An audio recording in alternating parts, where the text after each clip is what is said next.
All right. Welcome to a new episode of What Don't to Watch. I am Dion Lack. I'm Vanessa Graddick. And we just watched the movie The Angry Black Girl and Her Monster. Where Vicaria is a brilliant teenager who believes death is a disease that can be cured.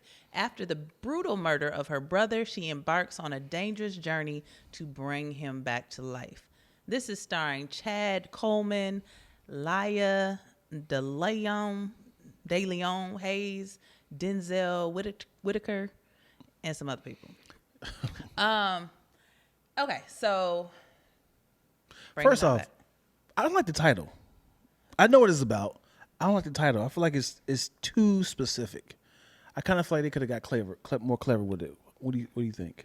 I think that's a conversation for them after they know what the movie's about. Okay. All right. But I hear you. It is very on the nose. Mm-hmm. Right. It is very on the nose. So the movie is this little black girl. She's obsessed with death. She is always obsessed with death and how to reverse it, basically. And when her brother gets shot and killed because he was a gangbanger, they had him in the projects. It's the gangs, it's the drugs that are killing the community. Her dad ends up being a drug addict. I don't know. Her mom's dead. I don't know how the mom died. I don't remember. But the mom gone. So when her brother dies, she actually takes him to this warehouse thing and just starts snatching up dead bodies in the hood, which apparently are easy to find. And she turns into Frankenstein, basically. She is Dr. Frankenstein. And she creates this monster, which is her brother, who starts killing everybody, going through the hood, killing the people. At the end of it, like, he's too angry, so he's trying to kill everybody. But she did do it. She did cure death. Yeah. When her brother goes crazy, kills the people that she loves, she then brings them back because they were fresher. Because her brother was dead for like months before she figured out how to do it. And then the people that she loves now who died, she got them on the table within an hour or so. So they came back to life. So she did cure death. That's the movie. She was mad about being in the hood, the drug dealers, her dad. She was just an angry black girl. Yep. And then her brother was her monster. Very on the nose. Now, I didn't mean to cut you off because it was a valid point. No. I just wanted them to know what the movie was about. Yeah. Yeah. I mean, well, if they clicked on this link, they know what this title's about. But you know, I appreciated the movie because it was kind of like a modern day Django. I just want to know how many syllables are in modern. Modern day.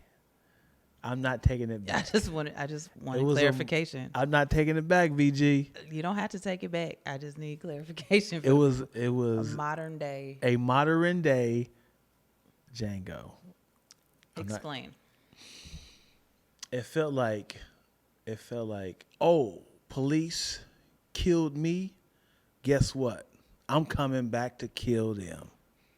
It felt like one of those like when the oppressor is now being hunted. I know it was very quick, but when they shot him dead, it was like, it would be nice to be like, you know what?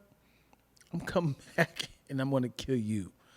And then also for the people that in the hood that killed him, it's like, it would be nice to kind of like, you know, it's time for me to get my revenge. That's what it felt like for me. But then obviously it got out of hand. It was like, I run out of people to kill. And see, I didn't get that revenge feeling at all. Because he was just killing everybody. There was no, what's the word? There was no method to his madness. It would have been one thing if he would have been killing just the people who killed him or whatever. But then he killed his baby mama, the kids. That's what I said. Then it got out of hand. But no, so I just never, because the movie was only 90 minutes, I didn't get invested enough in any revenge aspect of it. Like, she made this monster, couldn't control it. But I did like it. It just made me, I don't know, it made me sad. Yeah. Yeah, I mean, I looked at it as a revenge movie because it's like, who kills black people, black men specifically, in the hood? And the first 3 people that, you know, groups of people that he killed was the people that were the enemy, if you will. You know, he went for the people that originally killed him.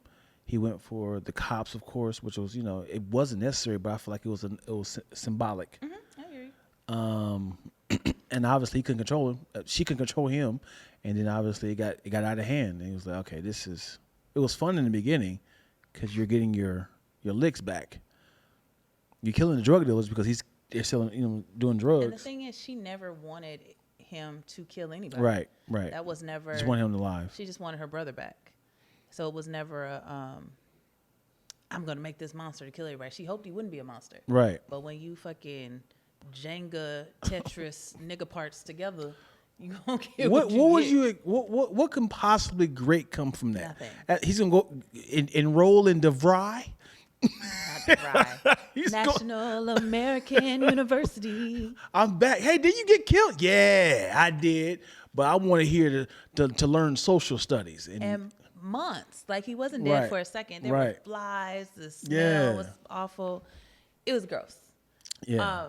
What I don't like, and I'm kind of, I'm over the hood aspect of it all. Mm-hmm. I actually really enjoyed the movie. Let's be very clear about that. I liked it. I like when, for the cultured black people have scary movies. I like this push to us having scary movies. Why does everything that we have to deal with that's scary have to do with the hood, have to do with us getting shot, have to do with gangs or white people? I am tired of oppressive horror movies, and it is angering me. Yeah. They could have been an affluent black family in the fucking suburbs, and he could have died from an aneurysm. Right. And the same shit could have happened. Everything could have happened. We could have just changed the location so we don't have to keep getting beat over the head with the fact that we're poor and gangbangers. Right. I kind of feel like it's one of those people's like, can we do some rewrites? I like the suburban thing. But I think to get to the market of the black people, let's just take this into the hood. Ugh. Yeah, I'm certain they figured out a way to kind of. It's just it's a constant reminder of how the whites feel about us. Yeah. And I'm sure that it was, who was that? Was that who wrote it? I'm sure that it was written by black people. I know that for a fact. Bomani's Story. Is that any relation to Tim's Story? Great. I mean, Story is a very common name. Is it? I know at least 5 stories. Oh, I only know one. Yeah, it's actually 2 Tim stories. You know that? No, I did not. Yep. Both are producers, which is really Learn crazy. something new every day. But I'm positive that it was written for us, by us. Right. But I, as someone who grew up upper middle class, I didn't get broke until I started making my own decisions. I don't see my story anywhere. Right. I don't see it. And I'm super black, love being black. But I see a different side, and I want that side to be represented in these movies. For sure. So. Yeah. I would love to see like the movie Inception with the all black cast. Yeah. Like it doesn't have to be a black movie. No. But if it is an all black cast, is that considered a black movie? I think so. And I think we have to get away from it having to be. Here's the thing. Black culture is all culture. So it doesn't, because it's a black movie, it doesn't need to happen in the hood. Right. There are black people in the Hamptons. There are black people in very affluent places. And if the cast is all black, it still is definitely a black movie. Right. We just don't have to do we haven't. Anyways, I was about to bring up another movie that we haven't discussed yet. But you don't have to do all the tropes for it to be a black movie. Right. It could be an all-black cast where we don't talk about black shit. And I'm speaking especially in the horror genre right now. Yeah. Because I think we do have black movies with affluent black characters who are good for the culture. I want these horror movies to quit acting like the only thing we have to be afraid of are the white man, the police, and the hood. Right. That's all I want. I want a different, the bad one, antagonist. Yes. There it is. That is my soapbox. But did you like the movie overall? I feel like it could have been a short. A lot of it was fat. I mean, it was needed dialogue with the whole, the teacher in the beginning speaking to the father, and Oh, he came in hot. This white lady tried to tell him his daughter need to calm the fuck down. right, right. It was great dialogue, but that didn't serve the story at all. I mean, it just shows how smart she is.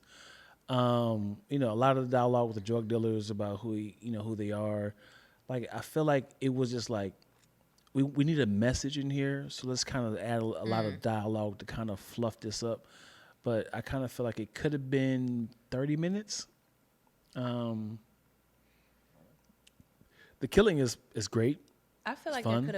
there was room, like if they shaved a lot of that fat off, there was room for the monster to get into the world and not just stay in the hood. Yeah, that would be dope. As in, like, we got to keep him here. It was a very quick turnaround. Mm-hmm. Like, he came to life. Everybody was dead in a 3-day span. Yeah. If Yeah. that. Everybody dead in 3 days. And I would have liked for it to be a little more leading up. Mm-hmm. Like, at first you don't know who's dying or how they're dying. Mm-hmm. And they could have made him, the monster, a little bit more dynamic. And their relationship could have been nicer from... He woke up mad. Yeah. He woke up mad, angry black man. Ooh, hold up. I think I got something. I think this would be a dope idea on the flip. Let's go. It'd be an analogy of the hood, right? Uh-huh. What if there was a created monster in this hood created by white people, and every time he tried to leave, they kept pushing him back in the hood, as in keep the killing in this hood. Every time he tried to leave, they're like, no, you kill yourself. See what I'm saying? Again. I know what I can't talk I know about what you're gonna yet. say. We don't got to tell the whole bus of hood, No, but I know. it'd be a dope little analogy, as in like he's getting out. Like, keep the black people here, these killers here. They keep trying to get out. We created this monster. Mm-hmm. Let's just keep them here and let them keep killing themselves, and they keep blaming who's killing this, who killing who, and it's like, but it's that monster that they created, which is the crack, but it's also they killing themselves. I think that'd be a dope little flip on it. Go for it. I appreciate your opinion, and I'm going to say this, even though we haven't discussed it Let's yet. do it. But that is exactly what happened in the clone in Tyrone.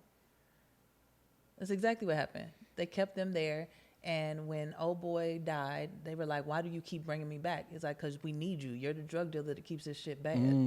That's exactly what they did. Okay. So clearly it was a good idea because Sure. it's the number one movie on Netflix. Right. It was.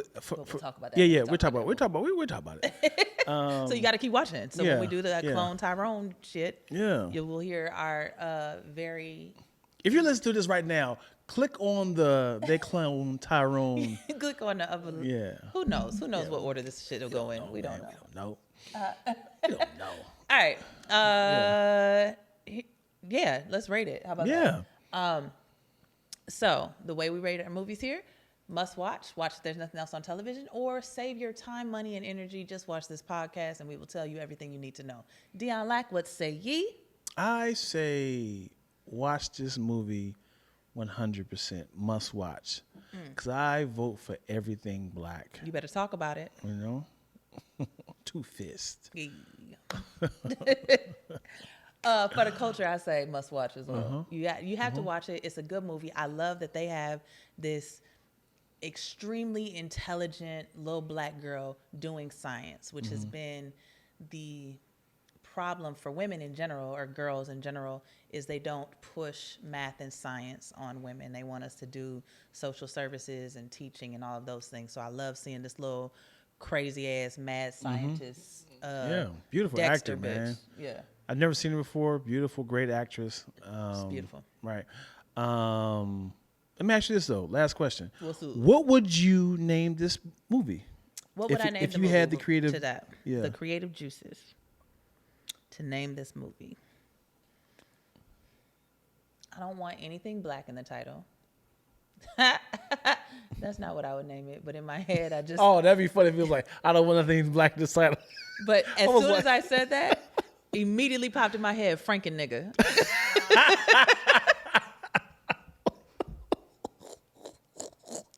Frank a nigga. Franken nigga is my favorite. That's it. We don't need no. We don't need. You can't top that.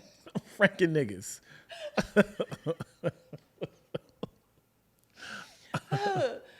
So I don't know. I can't get past Franken nigga. That's great.